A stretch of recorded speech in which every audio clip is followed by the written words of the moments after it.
kung ba't naging thankful ako at na-accept ako at na-welcome ako dito maging part ng family ng Master Garage. Kasi doon ko rin nakita yung sinasabi kong comfort. In terms naman sa sakyan ko. Kasi if ever na magkaroon ng problema, sino mahihirapan? Sino magkakaproblema? Ako rin. Tama. Cause of delay. Masira ka in the middle of biyahe, papunta ka ng show mo, magka-problema, di ba? So, sino maantala? Ako din. Tama. So, lagi ko siyang nilalagay sa pinaka-best condition. Kumbaga, ibibigay ko sa yung best. Kasi ikaw ang kapartner ko.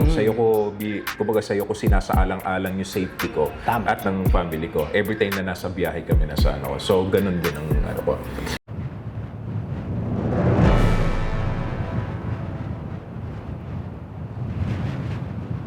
Hi, good day mga paps! Hello na naman po ulit. Andito naman po tayo para sa ating episode 7. Yes. Naka-7 na tayo. Yes, episode 7, yes. Congrats sa ating mga MGM natin. Biro mo, nakagawan tayo ng 7 episodes. And this is the 7th. Yun, thank you. Good day po ulit. Warren Latoy po ulit. Partner owner ng Master Garage Quezon City. At meron tayong maganda. May special guest po tayo. Yun ang special. Na laging nandito, pabalik-balik na po siya, mga kaibigan, mga kalyabe, mga kapaps, no? Yes. Papakilala po natin, walang iba kundi si Sir J. Skill. Alright? You don't have to be. Yes, good day yan sa lahat ng ating mga ka-MG dyan. Yan, syempre, especially sa lahat ng mga avid supporters at syempre tumatangkilik ng Master Garage. Syempre, sa lahat ng mga ka-warriors natin dyan. Yan. Good day sa inyo lahat. J. Skills, Roberto Boy Paos, ang makatang arkitekto. Correct ko lang, Sir Warren, ayokong gamitin yung term na guess eh.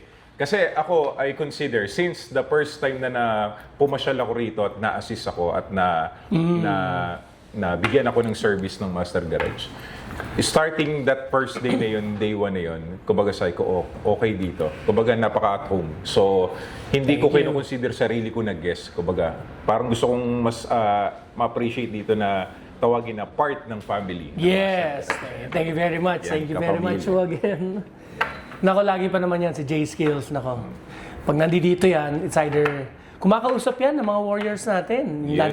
Yung time pa nandito si Master Jojo, nag-rap pa yan sa atin. Naku. I mean, nakakatuwa kasi at home si talaga si Sir J. Skills. Tsaka sabi ko nga, hindi imposible. Siguro mga ilang years from now, malamang lahat ng mga Master Garage Warrior marunong mag-rap. Malamang.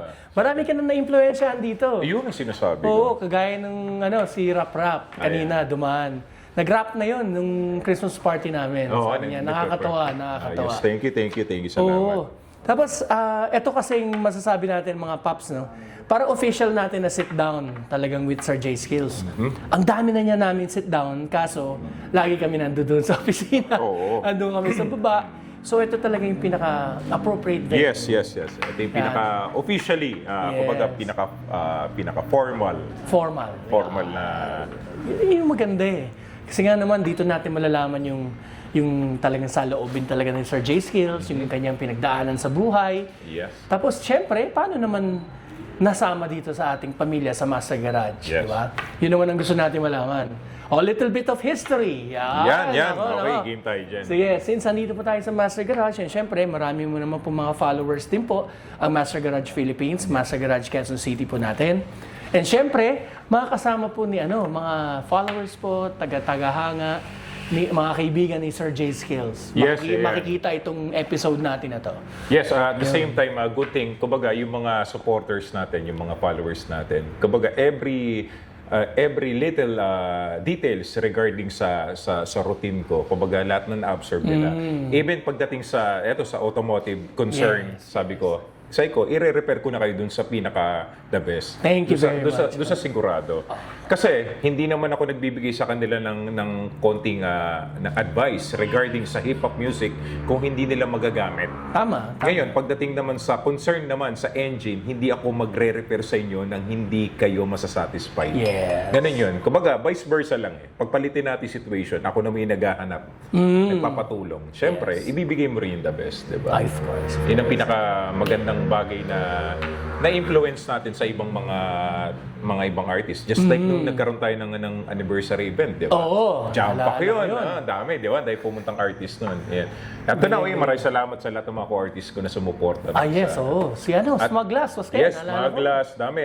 Dami. Sila Jonas, sila Yes. Abadon, Abadon. Malabontags, lahat sila. Yes. Kasi yun yung pinaka magandang bagay na naitatak na sa kanila. Kumbaga, every time na may lakad si Skills may ginagawa, hindi naman siya pumupunta sa isang bagay na hindi siya sigurado. Yan. Pero yun yung isang bagay na iniingatan natin. Tama. Kasi mawawala yung wisdom. yung convincing energy mo once na even ikaw is hindi ka satisfied. Yes. Kaya pag sinabi ko, pag gusto yung pag may problema kayo sa sakyan, sa makina, sa engine, kahit anong concern, dito kayo pumunta. Thank you Kaya very yun yung ginagawa nila. Yan. Ganoon naman Kami rin naman talaga dito sa Master Garage, guys, sa Navis J Seals. Ayaw namin masira yung tiwala rin sa amin. Yeah. Kaya makikita yung mga customers, we make sure talaga na talagang bago sila umalis o satisfied lahat o kaya na-check natin yung mga kailangan natin. Tagal na. Kailan ako naging part ng family ng Masaga? 2022? 23, no? 23. Oo. 3 years na. 3 years na. Sinasabi ko. Oo. Imagine, 3 Manay years na. PMS Bilis natin, yes. oo. Tsaka marami na nagawa. Ang shoutout nga pala kay Sir Renz, siya yung talagang unang humawak kay shoutout sa iyo, Sir Renz, ha. Oy, Good luck Sir Renz. sa susunod na endeavor mo. Yes. Bagong kasal. Uy, Siya, bago pumunta ng akalain ibang... mo. Bagong kasal ka pala, ha. Loko ka. Sabi ka na. Akala ko motor lang nilalagyan ng kadena. Pero... Joke lang. Oo nga. Ayun. Sige. Sige sir, ang maganda Sir J Skills, maano natin.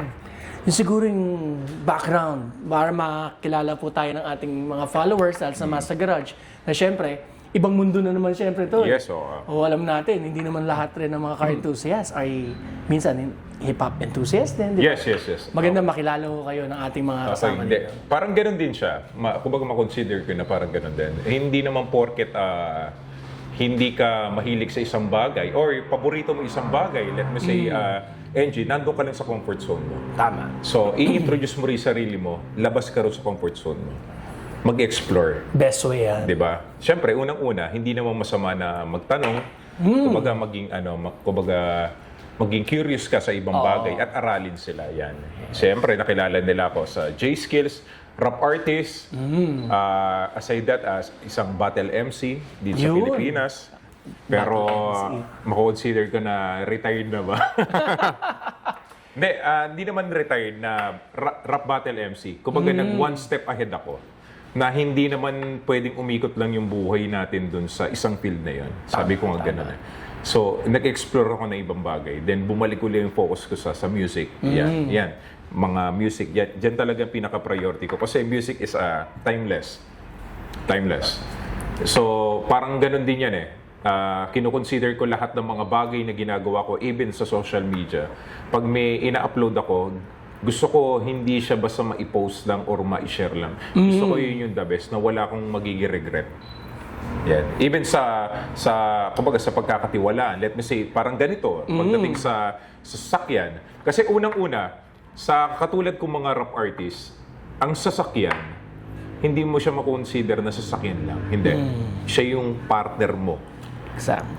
Sa buong routine mo, sa buong trabaho mo, hindi ka po pwedeng makapag-move on o ma-accomplish yung lahat ng mga commitments mo pag wala yung partner mo. Tama. Yung mismo sasakyan mo. So ano bang gusto mong maging partner? Para sa buhay, ano gusto mong maging partner sa buhay? Siyempre, yung pinaka-the best. Siyempre. Masikaso, aalagaan ka, yung mga anak nyo, pamilya mo, sa bahay, even ikaw, kung ba mararamdaman mo yung comfort, Yes. di ba? Ayan, tulad sa misis ko. Yan. Ayan, no? Ikaw mamang tinutukoy dito. Wala, akala nyo lang, di nakikinig. Oo, Nakikinig yan. alam yan.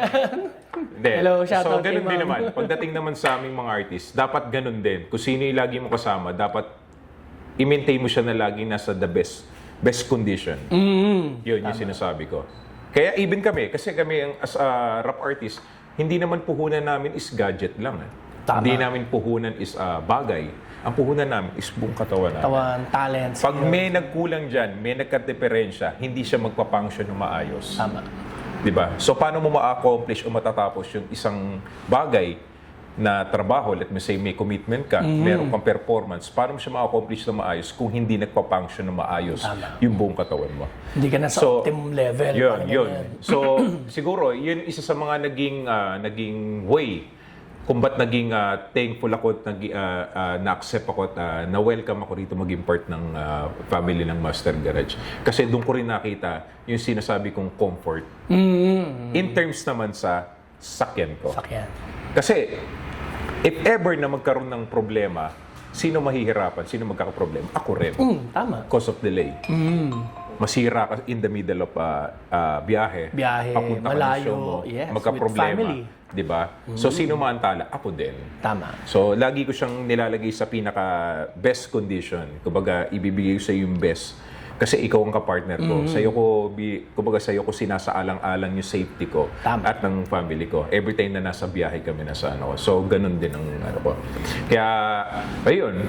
As of now, aside sa paggawa ng music, singles, pagre-release, speaking of singles, may lalabas nga pala kami Yun. ng project. Abangan niyo yan, yung Galaw-Gaw. Yes. Yan, together with Mike Cosa, Kicks, and Zeus Collins. Zeus Collins. Ibang klase yan.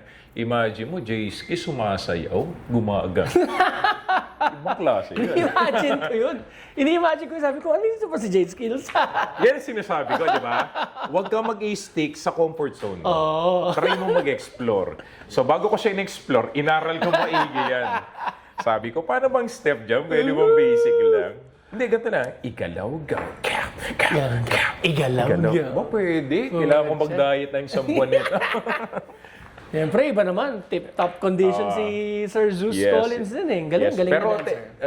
pero napaka-thankful talaga. At least nasubukan ko yung part na yon. Na Oo pwede nga. pala ako mag-dance rap, di ba? Pwede, di ba? Kaya yan din ang mga advice ko sa iba na, kumbaga, pag alam nyo na yun na yung pinaka-fighting form nyo sa isang field na yun, try nyo naman na mag-explore sa iba. Yes. Aralin nyo. Growth yan eh, mga Yes, kapaps, yes. no? Siyempre, dapat you have to get out of the comfort zone. Yes. Kasi kung dito ka lang, wala kang growth. Ano ka eh, parang unsatisfied ka sa sarili Yes, mo. mismo. Di ba? Kumbaga, Parang empty ka. Empty. Kumbaga, naka-lockdown ka lang doon sa field na yun. Kumbaga, naalala ko ngayon sinabi nga ni one time na nakabanding ko nung unang-unang punta ko si Master Jojo. Yan, nakakwento ko. Master Jojo, pag mga ganyang mga concern, minsan may mga kumukontra din ko sa iyo. Kumbaga, tinatanong ko. Sabi ko, oo. Dami. Hindi, dami. Totoo yun. Totoo yun. Especially pag sa mga ganyan na concern sa engine. Kasi sabi niya sa akin, hindi naman kasi lahat is alam na kagad natin. Tama. Mali natin, matututunan natin isang bagay doon sa ibang tao. Tama. Totoo yun. Diba? Totoo yun. Hindi ka ba talaga biglang pwedeng napano master sa lahat eh. Ayos, galing. Okay. So, kumbaga another knowledge na naman mula sa mga taong mga master sa field na yun. In-observe ko siya, in-apply ko sa akin ngayon. Siya yung bang you take criticisms positively. Yes, Kasi mismo. doon ka matututo eh. Mismo. Marirealize mo yung mga tanong din ng ating mga yung nagbabash, yung mga nagtatanong. Doon mo na malalaman, nga pala, hindi ko kabisado pa tong topic na to, itong Mismo. skill na to. Pag-aralan ko nga. Yes, kasi as long as walang nagko-comment sa'yo, walang nagki-criticize sa'yo, ibig sabihin, parang ang dating kasi nun is parang wala kang value, wala kang halaga. Ayan. Hindi worth it yung ginagawa mo. Kasi Exactly. hindi sila aware o wala silang pakialam. Oo. Pero the more na maraming nagki-criticize sa'yo, ibig sabihin lahat sila nakafocus sa'yo. Tingnan mo si Rendon. Di ba? Tama, Baga tama. pinapanood ka nila, pinapakinggan ka nila, nag-spend sila ng oras ng panahon para antayin na magkamali ka. Exactly. Di ba? Yun naman ang... Siguro given na yun. Given na yan sa nature. Nature na sa pagiging tao or pagiging Pilipino sa atin dito sa bansa natin na marami pa rin mga tao na naghahanap ng magkamali ka o yung masilipan ka ng mga weakness mo. Yes. Oo. Diba? Kumbaga, even doon na natutuwa sila sa mga achievements mo, sa mga magandang bagay na share mo o nagiging na-inspired mo, still marami pa rin tao na nag-aabang talaga. Marami. Yun. Pero hindi ko malilimutan yun. Kaya kita matanda-tanda ko yun. Kasi ako yung tipo kasi ng tao na tahimik lang ako. Tahimik lang ako kung titingnan mo. Pero yung kumbaga yung radar ko kasi sobrang lakas kasi. Siguro learn from experience, meeting and conversation with different type of person. Hindi lang sa hip-hop scene. Yan, tulad sa inyo, di ba? Sa ko nakikinig din ako. Kasi everyday is a learning process. Yes. Kumbaga, sumabay ka rin sa progress para hindi ka man maging pinaka-perfect na sample o maging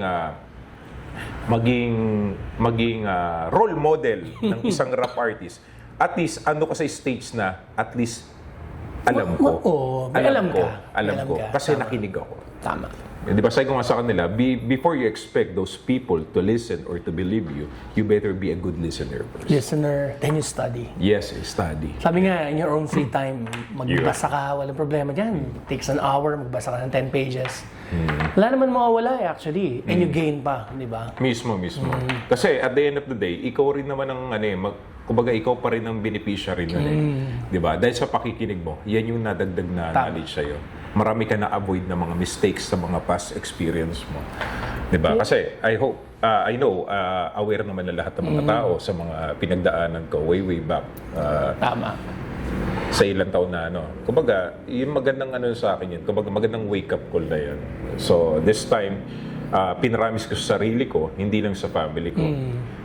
Even sa mga supporters at sa mga still nakikinig at sumusuporta na, bigyan nyo lang ako ng pagkakataon, step by step, hindi na uli ako magkakamali. Tama. Diba? Kasi tama na yung naligaw na ako dati. Nagkamali ako ng turn. This time, alam ko na kung saan yung right way. There's always a second chance sa buhay. Yes. May famous quote nga ako laging na huwag ka masyadong magfo-focus sa ibang tao. Mag-focus ka sa sarili mo. Ito may famous quote you versus you. Ganda. Ano mo, i-challenge mo sarili mo. Kasi ang ibang tao naman, basically, sabihin na natin, except your family, I guess, Yes. would care for you. Pero minsan, outside, ikaw na lang mag-isa eh. Kailangan talaga mo tulungan ang sarili mo. Yes, totoo Yung growth mo. Ito, bino mo, ito na lang, perfect example. Sino ba kami akalain mo magpa-podcast kami dito? Ngayon, maabot na kami ng episode 7. Hindi, ganito rin eh. Di ba? Diba? Nung first natin, di ba? I think the second na pasyal ko rin sa Master Garage dito sa QC. Di ba sabi ko, ba't di natin gawin yan? Lagyan lang natin ng camera. Oo, Yung yun kwentuhan nga natin, 'di ba? Habang 'di ba nanonood tayo sa mga warriors, sa mga mechanics, sabi ko, okay ayos yan tol Ganyan palang proseso niyan. Sabi ko, ba't hindi natin isalin to? Para at least mapapanood din at baka ma-convert ng mga ibang tao yung sarili nila sa pinag-uusapan natin. Oo, tama. 'Di ba? Maging sila, kumbaga maging yung ma-relate sila. Exactly. 'Di ba? Ang iniisip nga namin yan nila, Sir Alec, is maglalagay kami ng bench o individual seats, director seats sa baba, no? So habang meron tayo, habang nag-uusap tayo, we have headphones, may mic tayo. Tapos doon tayo sa baba. So Pwede. ang background, Maganda, di ba? maganda. Pag sinabing, dito kami sa Master Garage, nakita mo, yan po yung sasakyan to, si Mob Car, di ba? So, pwede natin gawin yung mga... At the same time, magandang rin yun. Magandang pang-boost din sa mga yun, 'di ba? Sa mga mechanic natin, Yes, sa mga warriors, 'di ba? Sa likod sila. Habang may ginagawa sila kumbaga napapakinggan nila yung pinag-uusapan natin. Hindi pala pwede magkamali. Sa kapita. At saka pwede mo tawagin ng mekaniko mo, shout out pala kay Justin, di ba? Ayun. Halika dito, Justin. Kwento ko naman ng konting... Alam mo, it's so gawa lang tayo ng ganon. Kami, inumpisa namin, bit by bit. Hindi kasi kami ito kagaya ng sinabi mo, Mismo. let's go outside of the box. Ayan, Sir Warren. Malay mo magiging host siya. Akalain mo. Akalain mo. Yung tatahimik na nandun lang, gano'n yan. Okay. Tapos hawak ng coach. Okay, sana. Tapos balik uli usap. Wala yung magiging host. Hindi, tama yan. Kasi nag-explore ka ng ibang field. Kaya sa lahat ng mga tropa, sa lahat ng mga supporters ng Master Garage, one of these days, malay nyo. May sarili na talagang TV show na siya. Sir Warren, no? Speaking of which, nandito nga sana Sir Joel. So, happen na hindi nagtugma na nandito. Yung nga pala, maraming shoutout, Sir Joel. Si kay Kuya din, mga kuya yan ang tropa natin na hindi pang inasal, pero lagi nag-almusal. Kasi yung inasal, Joel Torre yun Ito, Joel Torres.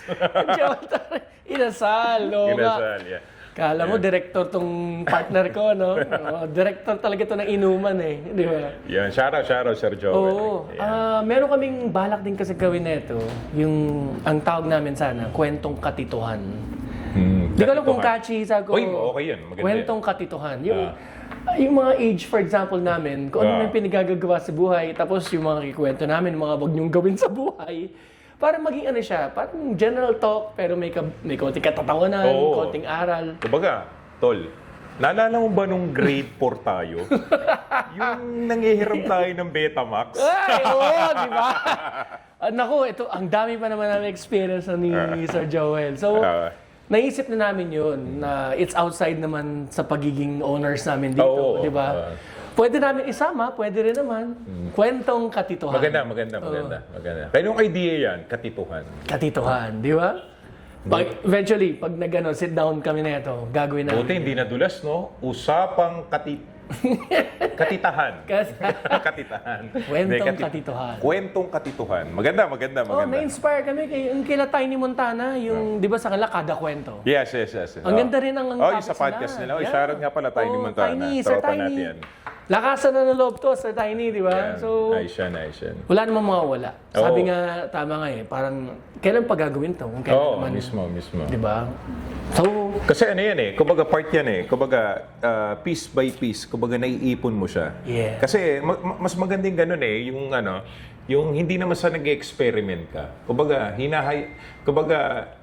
open-minded ka lang sa ibang mga possible things na pwede siyang i-relate Yes. o ma-convert regarding dito sa field of business mo. tama. 'Di ba? Kasi kumbaga everyday hindi lang naman puro hindi lang puro sasakyan. Ito naman yung kabilang side namin. The other side. As being tao. Yung behind the scenes. Behind the scene, Tama. 'di ba? Aside sa after work, ano ba kami? Yes. Maganda yan. Kasi kagaya niyan, nakakatawa minsan, nagkakayaan tayo minum. Oo, hindi pa natutuloy no? Patutuloy din yan. Yan, Maganda yan. rin kasi dito, si Joel kasi, tsaka ako, pag nag-uusap kami behind the scenes, inuman kaming dalawa lang, ang dami naming, alam mo, kulang na lang talaga lagyan ng mic. Oo, mismo. Matatawa ka sa mga kwento namin, kasi almost 23 years na kaming magkaibigan na ito. Tagal na. So, talagang ang dami na namin So experience halos sa parang buhay. Parang ang conversion natin pala, parang kayo yung Mike Cosa and J Skills ng ng automotive Automotive, oo. world, no? Diba? Kasi Tapos- kami ni Cosa ganun din, almost 20 years na rin. Imagine mo, Ayun, di ba? Pwedeng ganun Tapos, ang pangalan pa namin, nakakatawa, Joel Warren. Wa. Bars! Di ba? So, ayun na. Kaya nga, meron na kami sa SEC, meron na kami Jowa. Incorporated. Oo. Natawa lang kami, kaya tawag na sa amin Jowa. Joel and Warren. Joel. Walang relasyon. Magkaibigan, mga tapat lang. Di ba? Yan. Ayos yan. Nakakatawa. Tsaka minsan masarap. Basta pag soon, matutuloy yan. Sasama kami. Pag meron kami niyan, Kasi mas invite maraming namin mas kayo. maraming lumalabas na new ideas and kumbaga mga possible future plans or projects na makakatulong dito sa sa ginagawa natin. Ako sa music, kayo sa business, 'di ba? Yes. Pag nagkakaroon kayo ng ganyan time yung kumbaga unwind time. Yeah. Tsaka maano natin yan ma-intertwine natin actually yung buhay. Kasi sabi mo naman, mahilig naman kami sa rap Mahilig din kami hip-hop talaga. Generation pa nila, yung mga OG talaga sa Compton, Sila Dr. Dre, sila Ice Cube, Yeah, yung grupo nila, NWA, di ba? NWA. Dati pa talaga, mahilig na naman kami sa rap. But hindi lang nagkaroon ng form na kagaya ng artist, di ba? Hindi, lahat naman yan is may reason. Kumbaga, God's Meron will. yan. God's will. Yes. Kumbaga, hindi rin ng para injured mo. Diba? Ako as far as everybody's concerned, ako talaga, supposedly, dapat ako, police na ako, way back late 2000, early 2001. Talaga? Police na ako. Kami ni Mike Cosa is criminology student kami. Oh. Si Mike kasi, Mike Cosa is graduate siya ng criminology. Ako, suddenly, hindi ako nakapag-graduate, pero sa akin lahat ng opportunity para para maging police nun. Kasi si father ko kasi is retired colonel police. At the same time, lahat ng access during that time is meron siya. Meron siya. Na kahit Meron ka. hindi ko tapusin yung college degree ko, is pwede akong mag-police, then tsaka na ako din mag-school. Talaga? Tsaka pag may time nga, minsan Ayos, nakakasalubong ko, mga happy na, kernel, minsan yung mga kabatch ko dati, yung mga dating inutusan lang namin, uy, hindi ka dito. Yan. Pero sa akin, wala namang doubt o walang regret sa part ko. Kasi siguro, si Ganda na gano'n sa akin, kung ako naging police, baka siguro walang J-skills. Ba? Who knows, di ba? Oh, no. Hindi mo rin masabi. Kumbaga lahat tayo is may mga designated right path kung saan tayo dadalhin. Tama. Di ba? Kaya yung iba naman kasi nagkakaroon ng kumbaga ng pagsisisi. Siguro masyado lang siguro nilang kumbaga ipino-focus yung sarili nila sa isang goal na even sila is hindi sila sigurado. Yeah. Yeah. Tama, alam mo yung point tama, ko, di ba? Tama. Like sa'yo, i-convert natin. Yes. Hindi mo naman papasukin tong business na to. Pag Kung hindi gusto, Pag hindi mo gusto pinursu. at hindi mo siya mahal. Di ba? Exactly. Walang ganun. Walang ganun. Di ba? Kaya nga yung isa ko hindi na to form of fashion. Hindi na to basta art. Dito na yung dedication eh. Yes. At the same time, part to ng ng cost of living ko eh. Tama. So hindi ko siya pwedeng pabayaan. Yes. So hindi ako pwedeng magpa-banjing-banjing. So ipapakita ko sa mga tao. Kaya sabi ko nga maganda yung minsan nagkakaroon tayong time yan. Kasi iba yung Sir Warren, Sir Joel, iba yung J-Skills pag Iba. nandito kami. Oo. Iba yung pag after dito sa garage. Kumbaga iba yung ganun eh.